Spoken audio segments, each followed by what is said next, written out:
And by personalized, I mean really personalized to the individual. You're not sitting in a room with 40 other people and it's one size fits all. It's not cookie cutter. He says, okay, this patient needs job counseling. He hates his job. He's never going to like his job. This patient, she needs a divorce. Her husband's driving her crazy. Yeah.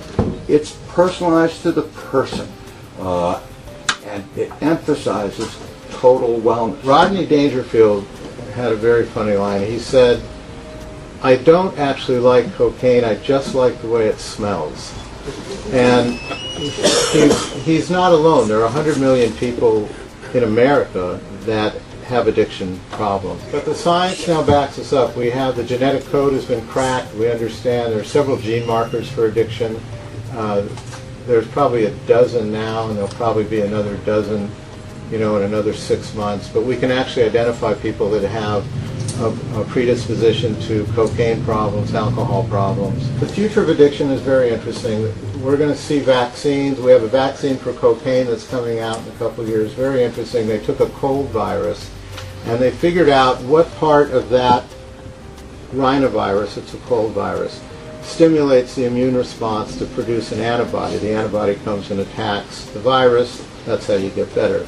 So they took the part of the virus that provokes the immune response, and then they tagged it with a little thing that looks like, to the body, cocaine.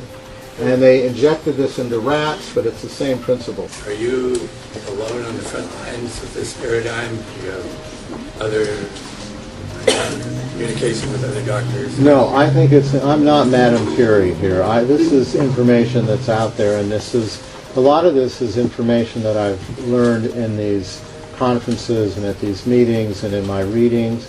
Most of it I've learned actually through experience.